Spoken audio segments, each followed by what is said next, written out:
ሰላም ጤና ይስጥልኝ ውድ ዳሽን ቤተሰቦቻችን ሰላምና ፍቅርን ተመኘው ተሾመ ሽፈራው ነኝ። ዳሽን ቲዩብ ለእናንተ ወቅታዊና ትኩስ የሆኑ መረጃዎችን እያደረስን እንገኛለን። አሁን ደግሞ ወቅታዊና ትኩስ የሆነ ሰበር መረጃ የምናደርስበት ሰዓት ነው። እንደሚታወቀው ሰሞኑ እንግዲህ BYD የኤሌክትሪክ መኪናን አመጣለሁ ያለ ፌንቴክ የሚባል ካምፓኒ እንግዲህ ከብዙ ኢትዮጵያኖች ገንዘብ በመሰብሰብ በቃሉ መሰረት ባለመገኘት በተለያየ ሁኔታ ውስጥ ሆነው አልፈው ተቸግረው ለዚህ ድርጅት ማስታወቂያ ሲነገር ሰምተው ገንዘባቸውን የሰጡ ኢትዮጵያኖች ወደ ተለያየ መንግስት ተቋማት በመሄድ አቤት እያሉ እንደሆነ ይታወቃል። ይሁንና ሰሞኑን እንግዲህ ጉዳያቸው ፍሬ አፍርቶ ዳንኤልና ሌሎችም ካልተያዙ ግብረ አባሮቻቸው ጋር በህግ ጥላ ስር መሆናቸው ይታወቃል። እንግዲህ እነዚህ ተጠርጣሪዎች ናቸው።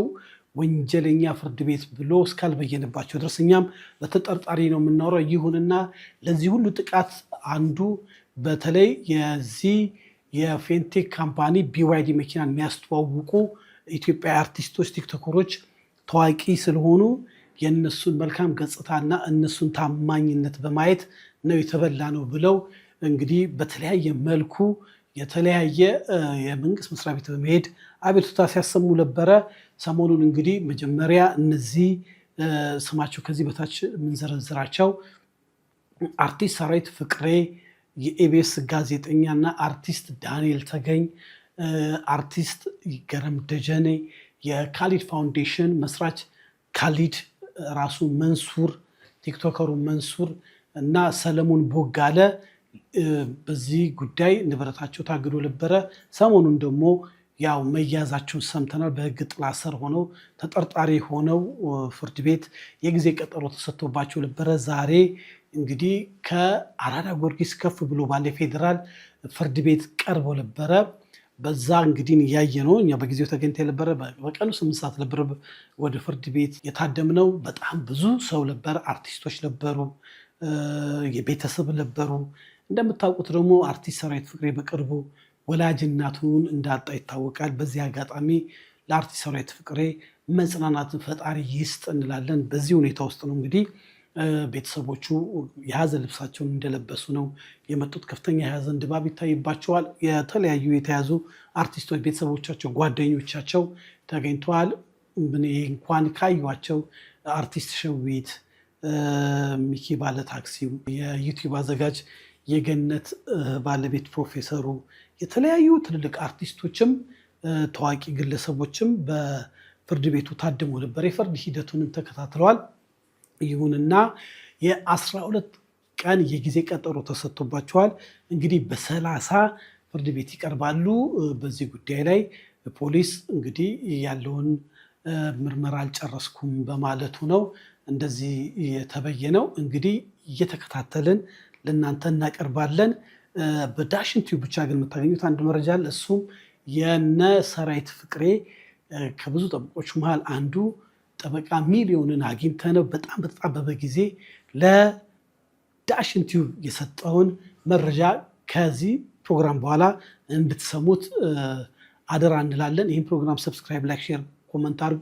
እንግዲህ ዳሽን ቲዩብ ወቅታዊ ትኩስ የሆኑ መረጃዎችን ለእናንተ በሰዓቱ ለማድረስ ጥረት ያደርጋል።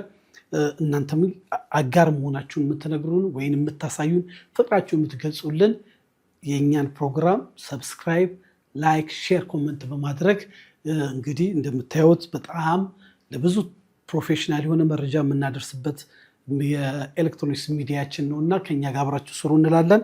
እንግዲህ በዚህ ጉዳይ ላይ ያታዘብነው አንዱ የቤተሰብ ነገር ነው። እንግዲህ በተጠቂዎቹም ነበሩ። በነገራችን ላይ በዚህ በፌንቴክ ካምፓኒ BYD መኪና እናገኛለን ብለው የመጡ ተጠቂዎች ነበሩ። እኔ አንድ ግለሰብ አግኝቼ በሚገርም ሁኔታ D4D የሚባል መኪና ሸጬ ነው ይህንን ሙሉ ክፍያ የከፈልኩት አለ። አንዱ ደግሞ ከውጭ ወንድምና እህቶቼን አጨናንቄ ብድር ውስጥ ገብቼ ነበረ የገባሁት አለ። እንግዲህ መኪና ሸጬ ብሎ በጣም ያሳዝኑ ሰዎች አሉና እንግዲህ በህግ ጥላ ስር ተጠርጣሪዎች ስለሆኑ እንደ ወንጀለኛ የምናወራበት ምንም ምክንያት የለም።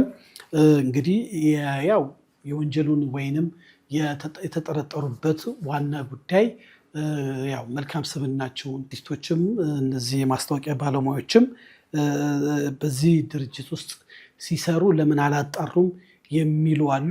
እኛ ዲቴል እዛ ውስጥ ገብተን በማናውቀው ነገር አንፈተፍትም። ይሁንና እንግዲህ ባለፈው ባቀረብነው መሰረት ፍሬንች ፓርክ የመኪና ማስረከብ ስርዓቱ ላይ በተገኘንበት ወቅት በጣም ብዙ ሰዎች ተገኝተዋል። እነዚህ በሕግ ጥላ ስር ያሉ ተጠርጣሪ አርቲስቶችም ነበሩ።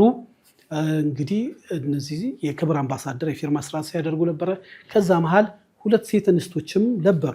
እሷም መልከ መልካሟ የኢቢኤስ ጋዜጠኛ ሉላ እና እጽዮት ነበሩ። በኋላ ግን እነዚህ 2 እንስቶች ከዚህ ፌንቴክ ከሚባለው ካምፓኒ ጋር የቢዋይዲ መኪናን የማስተዋወቅ አምባሳደርነትን አቋርጠናል ብለዋል። እንግዲህ ምን ሸቷቸው ነው? የዛን ጊዜ እነዚህ አርቲስቶችም ከእነሱ ጋር ተማክረው አንድ ነገር ቢያደርጉ ለዛሬ ነገር ባልደረሱ የሚሉ ሰዎች አሉ። እንግዲህ ይሄ በእንግዲህ በሕግ ጥላ ስር ያሉ ተጠርጣሪዎች ስለሆኑ ሁኔታውን እየተከታተልን እኛም አዲስና ወቅታዊ መረጃ ከቤተሰቦችም በዚህ ጉዳይ ላይ ከሚመለከታቸው የሕግ ባለሙያዎችም ያለውን መረጃ ወደ እናንተ እናቀርባለን። የፍርድ ቤት ሂደቱ ይሄንን ይመስላል። እንግዲህ ጠበቃ ሚሊዮንን እያዳመጣችሁ ከስቱዲዮ የምሰናበታችሁ እኔ ተሾመ ሽፈራው ነኝ። ሻሎም። ዛሬ እንግዲህ በቢዋይዲ ካምፓኒ በፊንቴክ ጉዳይ እና አርቲስት ሰራዊት ፍቅሬና ሌሎችም ፍርድ ቤት ቀጠሮ ነበራቸው። እንግዲህ አንድ ወንድማችን ያው በጣም ብዙ ህዝብ ስለነበረ መግባት አልቻልንም። ውስጥ የነበረ ራሱን አስተዋውቆ ጠቅላላ ሁኔታውን ይገልጽልና እንድትከታተሉ ጋበዝኩ። ሻሎም። እሺ ወንድማችን ማን እንበል? አመሰግናለሁ። ሚሊዮን ገብሬ ይባላለሁ። ጠበቃ ሚሊዮን ገብሬ ይባላለሁ። እሺ ጠበቃ ሚሊዮን ገብሬ በጣም ፈቃደኛ ሆነ በተጣበበ ጊዜ ሀሳብ ልሰጠን ስለፈለግ እጅግ አድርጌ እናመሰግናለን። እንደው የዛሬ የፍርድ ቤት ውሎ ምን ይመስል ነበር? ሰራዊት ፍቅሬ። አመሰግናለሁ። የዛሬውን ውሎን በተመለከተ ያው በተባለው ሰዓት ችሎት ተገኝተን ነበረ ከደንበኞቻችን ጋራ። በዚህም በተገኘነው ችሎት ላይ የትላንት በአዳር ያደረ መዝገብ እንደመሆኑ መጠን ፍርድ ቤቱ ጉዳዩን ከመዝገቡ ብዛትና ከነበሩት ማስረጃዎች አንጻር ማየት አለብኝ ብሎ በአዳር ያሳደረውን መዝገብ ለዛሬ ቀጥሮ ቀጣይ ትዕዛዝ ሰጥቷል።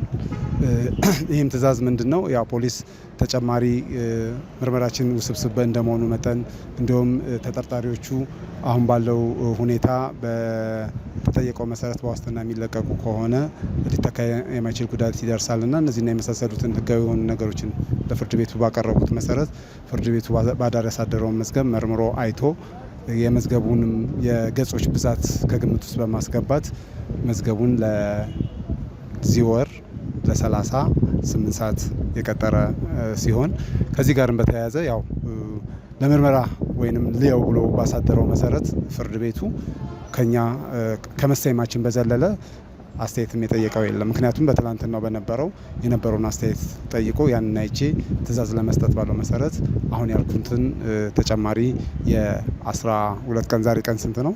የ12 ቀን ተጨማሪ ጊዜ ቀጠሮ ሰጥቷል። መልካም ጠበቃ ሚሊዮን፣ እንግዲህ አንተ ችሎቱን በደንብ ተከታትለሃል። በሕግ ጥላ ስር ያሉ አርቲስቶች ወይንም ደግሞ የቢዋይዲ ካምፓኒ ሁሉም እንደው በስም ልጠራልህ ትችላለህ? የቀረቡትን በስም ልጠራልህ አልችልም። ምክንያቱም ስንገባ ችሎቱ አንድ ጭንቅንቅም ስለነበረ የተወሰኑትን ብቻ ነው እኔ ያየሁት። ፊት ለፊት ስለሆንኩኝ ከኋላ ነው እኛ ከተሰየሙ በኋላ ነው እነሱ የመጡት። እነከሌ ብዬ ልል እነ መንሱርም ቀርበዋል። እነ ማነው ሰራዊት ያማነው ቦጋል ሁሉም ቀርበዋል። ከዛ ጋራ አንድ የተነሳ ነገር ነበር። ያው ቤተሰቦቻችንን መጠየቅ አልቻልንም የሚለውን በተመለከተ የረሳሁት ነገር ስለሆነ ነው። ፍርድ ቤቱ ትዕዛዝ ሰጥቷል። ይገናኙ፣ መገናኘት አለባቸው፣ መጠየቅ ያለባቸውና አስፈላጊውን ነገር እንድታደርጉላቸው የሚል በችሎት የተናገረውን ሰምቻለሁ። መልካም። እንግዲህ እነዚህ በሕግ ጥላ ስር ያሉ ቤተሰቦቻችንን ማግኘት አልቻልንም ብለው ለፍርድ ቤቱ ክስ አቅርበው ነበር ማለት እንችላለን? ክስ ሳይሆን ያው እንደ ማንኛውም ፖሊስ እንዲህ አይነት ነገሮችን የሚልበት አጋጣሚ አለ። ያው ከስራው ውስብስብነት አኳያ አንዳንዴ የመረጃዎችንም ከማለት አኳያ የሚያደርግበት ሁኔታ ስላለ፣ ነገር ግን ይሄ ሕገ መንግስታዊ መብት እንደመሆኑ መጠን ፍርድ ቤቱ ተጠይቆ ያሉት ጠበቆች ተጠይቆ ተፈቅዶላቸዋል ማለት አገናኛቸው መጠየቅ ይችላሉ የሚለው ነገር ተጠይቀው እንደተባለ ሰምቻለሁ። ማህበረሰቦች፣ ጋዜጠኞች የተገኙበት ችሎት ነው። እንደው አንተ እነማንን ወክለ ነው የቆምከው? እንደ አጠቃላይ እንደ ፈርሙ ነው የቀረብኩት እንደነገርኩ። ስለዚህ በፈርም ስለሚመጣ አንዳንዴም እነከሌን ስትል በዛ ውስጥ የመጡ ስላሉ ሌሎቹንም ዛሬ አሁን እንደ ምሳሌ ነው አሁንም ማነሳለ የሰራዊትን ብዬ ብል በሚቀጥለው ወይ የመንሱርም ሊሆን የሚችልበት አለ ከፈርም አኳያ ማለት ነው። ስለዚህ እንደ አጠቃላይ እኔ የገባ ነው ከኔ ጋርም ባልደረባዬ ስለነበረ የፈርሙ ኃላፊ ያው ስሙን አልጠቅስልም፣ ምክንያቱም እሱን ፍቃድ ሲሰጠኝ ነው የምጠቅስልህ። ስለዚህ እንደዛ ነው የቀረብ ነው።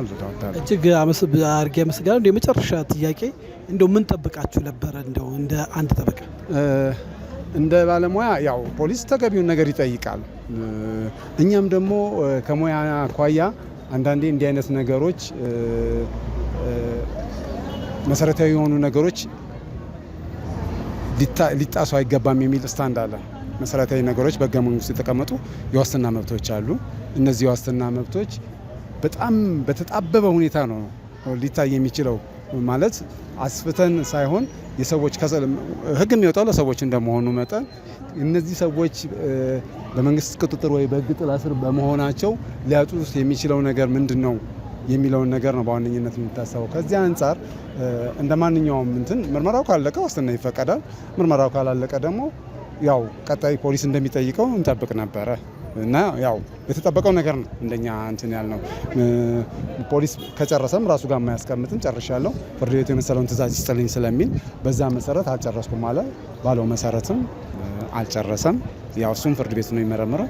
ያ መሰረት ተደርጎ ቀጣይ ጨርሳችሁ ቅረቡ በሚል የ12 ቀን ተጨማሪ ጊዜ ቀጠሮ ተሰጥቷል። እጅግ አድርጌ አመሰግናለሁ ጠበቃ ሚሊዮን። እንግዲህ የነ አርቲስት ሰራዊት ፍቅሬ፣ የነ መንሱር ጀማል፣ የነ ሰለሞን ቦጋለን ሌሎችንም የጠቅላላ ባለመልኩ እንደ ጠበቃ እንደ ግሩፕ ነው የሚቆሙት። ከቆሙት መሀል ጠበቃ ሚሊዮን ሀሳቡን ሰጥቶናል። በዓለም ዙሪያ ባሉ አድማጭ ተመልካቾቻችን ስም እጅግ አድርጌ አመሰግናለሁ። እኔም በተመሳሳይ አመሰግናለሁ።